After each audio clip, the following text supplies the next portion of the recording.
Beep. Camouflage stuff. If it's something like something you're going to need when you're camping and you might leave around a campsite, don't get camouflage. I mean, green is nice, green camouflage, but if you want to find it, don't get green camouflage. I've lost a lot of stuff that way. Brand new Gore-Tex hat. I took my son hiking one time and he took it off and set it down. That was it. Gone. Okay. I mean, I have had a lot of trouble finding this, and it's like right there, you know, and I'm looking at it 3 times, and, you know, I can't find it. Very frustrating. It was under some stuff, granted, but it doesn't stand out. If it was bright orange, I could see it, you know. Designed not to be seen, and it is, you know, it's hard to see. All right, chapter 47. They drove through the gate and straight up to Mark's house. Jess and the kids were outside before Mark could exit the Blazer. As soon as they saw him and the blood on his pants, they bombarded him with questions. What happened? Are you okay? Where are Grandma and Grandpa and everybody? Where's the Jeep? Where did you get the motorcycles? They came so rapidly that he couldn't answer. Slow down, he said. One at a time. I'm fine. It's just a flesh wound in my leg.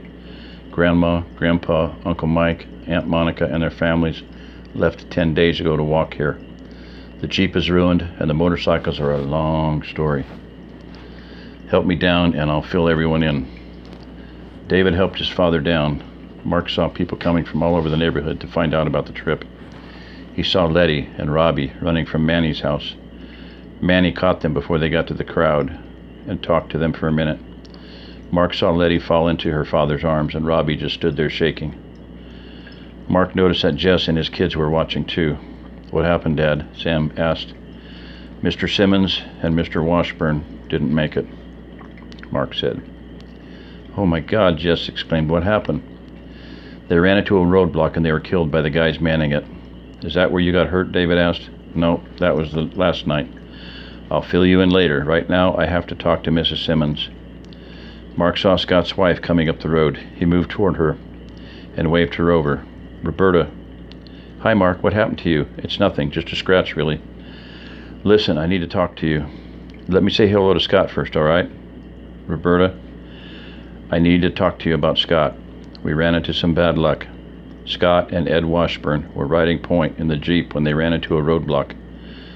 The guys who set it up started shooting at them, and they were both severely wounded.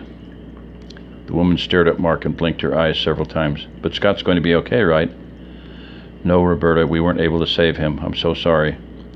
Roberta shook her head. No, I don't believe it. You're lying. He can't be dead. He promised to help me with our garden tomorrow. She spoke faster and faster until she broke down into tears. She fell onto Mark and buried her face into his chest.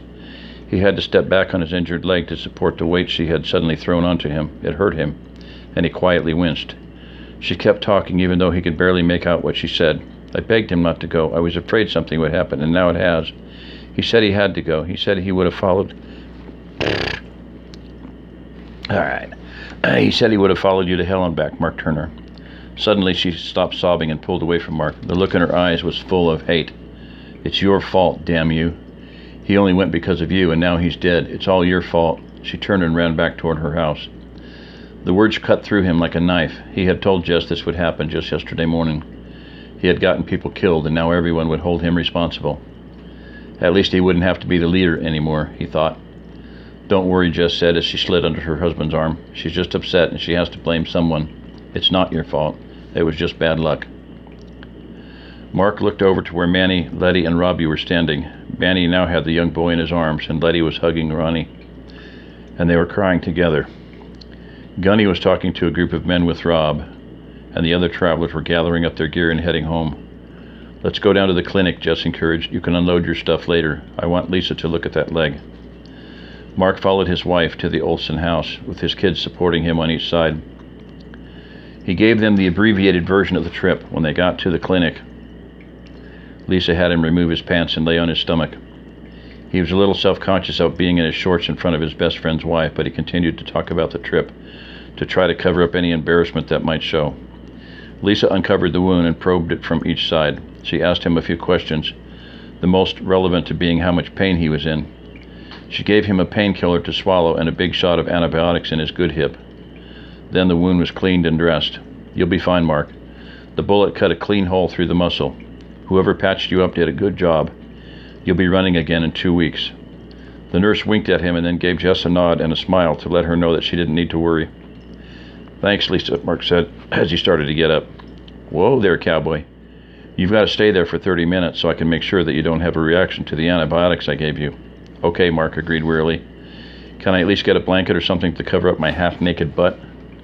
Lisa got a clean sheet and covered her patient as he continued to talk about the trip with his family.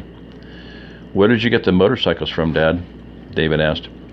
The MZBs who kidnapped Veronica were driving them. Mark's eyes were halfway closed as he answered the questions. Them and the Blazer. After we rescued Ronnie, that's what she likes to be called, Ronnie.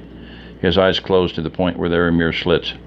Anyway, I didn't see any reason to, just leave them there, so both eyes were completely closed now. We all decided that when Mark opened his eyes, he was in the room all by himself. He couldn't believe everyone had been so rude to leave in the middle of his story.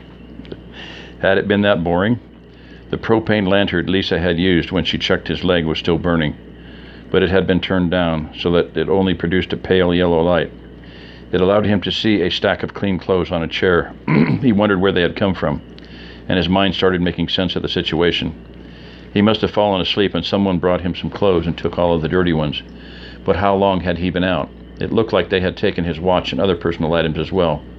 He got up slowly when the pain in his leg reminded him that he was injured and pulled on the garments that had been left for him.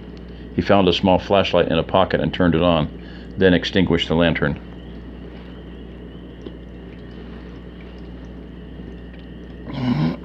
When he stepped outside...